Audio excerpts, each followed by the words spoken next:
Good morning, everyone, and welcome to Game Changers Devotional. So glad to have you on the call with us this morning. I want to remind you that you can forward the call-in number to anybody you'd like to and invite them to get on the call. We'd love to share what we do on Wednesday mornings with everyone and encourage you to invite anyone you'd like to. The other thing is we have most of our recordings we've had over the last probably 3 years that are up on Spotify. If you'd like to go back and listen to one of our devotionals, you can do that, or you can share any of those devotionals with somebody that you think might enjoy our call, or if they can't get on the call, maybe they can go back and listen to it when they get a chance. This morning I'll be leading our devotional, and I was thinking that, sometimes I really have a problem that I want to get in the weeds, and it usually results in me having a bad attitude about something, and I get discouraged, and sometimes I throw a pity party, and when I start doing that, sometimes I have to reset everything, and I have to, think about, what's going on. But I always come back to thinking about Nehemiah. When you look at the book of Nehemiah, he maintained a great attitude in the midst of some things that were going wrong. And one of the first things that I noted about Nehemiah was that he had a clear vision of rebuilding the walls of Jerusalem. And when we look at Nehemiah chapter 2, verses 17 and 18, it says, "Then I said to them, you see the trouble we are in. Jerusalem lies in ruins, and its gates have been burned with fire. Come, let us rebuild the wall of Jerusalem, and we will no longer be in disgrace." I also told them about the gracious hand of God on me and what the king had said to me. And then they replied, "Let us start rebuilding." So they began this good work. And I think that's something that happens. One of the first things that I notice that I do is sometimes I don't have a clear vision or focus of where I'm going and what I'm doing. And I think that Nehemiah sets a great example for for us in that he understood what his calling was going to be, and he was focused on that, and he understood what the vision was of rebuilding those walls. And then I thought there's some other good characteristics that Nehemiah exemplified throughout that story of building the walls. And the first thing I think he did is he exemplified courage. And when you look at Nehemiah 4:14, it says, "Do not be afraid of them. Remember the Lord who is great and awesome, and fight for your families, your sons and your daughters, your wives and your homes." So he exemplified courage to everybody. And sometimes we have to have courage. We have to have courage to stand up for ourselves sometimes. We have to have courage to stand up for God. And we have to have courage to stand up for our families. There's a lot of places we have courage, and Nehemiah had courage, and he set a great example for those people that were around him. Then I see he had humility. When you look at Nehemiah 1, 4 through 6, it says this: "Lord, the God of heaven, the great and awesome God who keeps the covenant of love with those who love him and keep his commandments, let your ear be attentive and your eyes open to hear the prayer your servant is praying before you day and night for your servants, the people of Israel. I confess the sins of the Israelites," and this is where I think he shows a lot of humility, "including myself and my father's family have committed against you." So he had humility, and sometimes that's tough. When we get, our attitude's not great, the humility flies out the window. And so I think he exemplifies, great humility for us there. And then resilience. In Nehemiah 6, verse 3, he has a determination. He's facing opposition, and he says, "So I sent messengers to them with this reply: I am carrying on a great project and cannot go down. Why should the work stop while I leave and go down to you?" And what was happening there is, he knew that they were trying to set him up. And so if he went down and did what they wanted to do, that would, stop the work and everything. But he was resilient. He didn't let that get in his way. And I thought about he had some strategic planning going on. When you look at in chapter 2, verses 12 through 16, it goes through and it shows his careful planning and his assessment of the situation he had before him. And you see it, he surveyed everything that was going on. So he had everything, he was strategically looking at and following what he knew that he needed to do, and he had God on his side. Then I thought about he had a lot of empathy and compassion.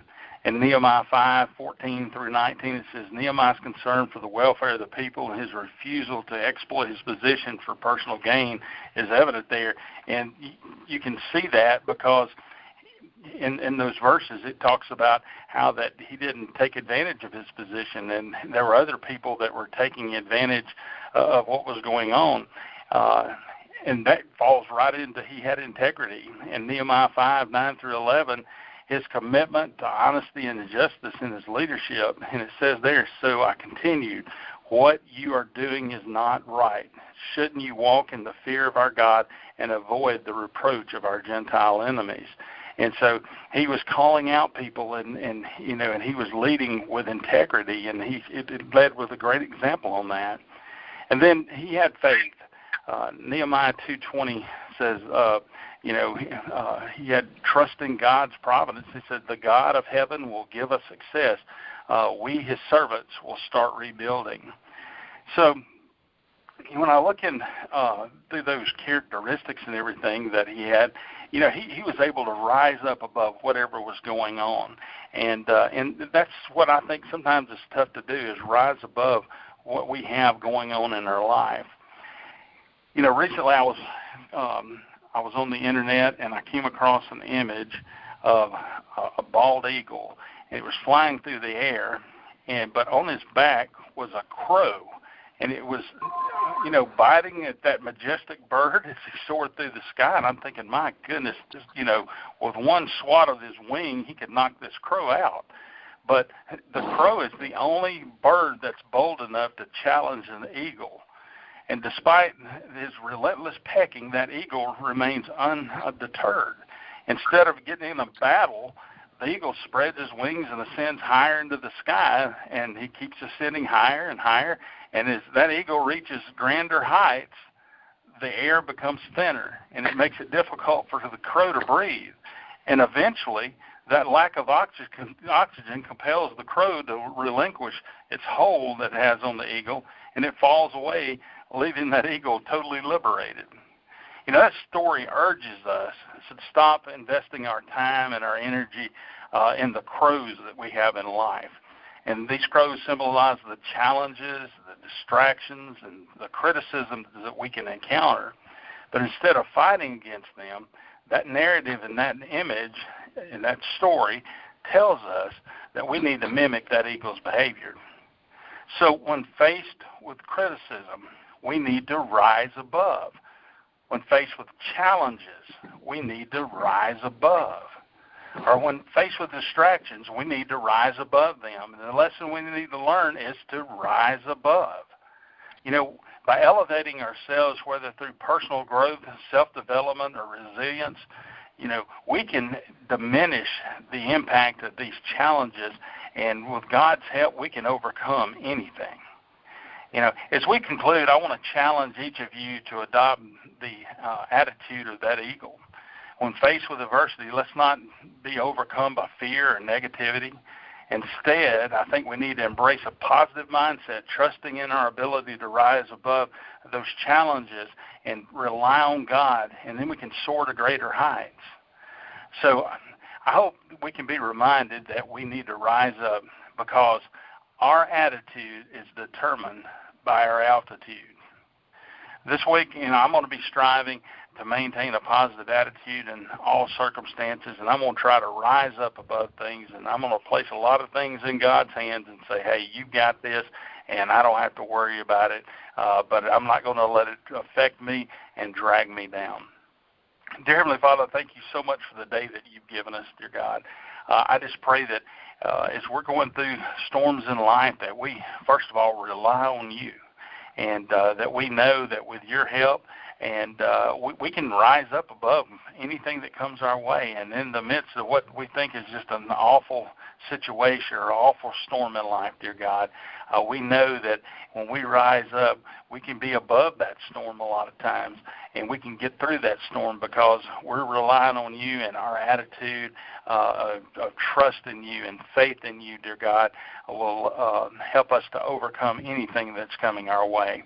I just pray that you would be with every person on this call. I pray that you would be with their families, dear God. I don't know anything about who is on this call this morning, but dear God, if there's somebody on here that's going through something with their family, you know what that is, and I lift them up to you.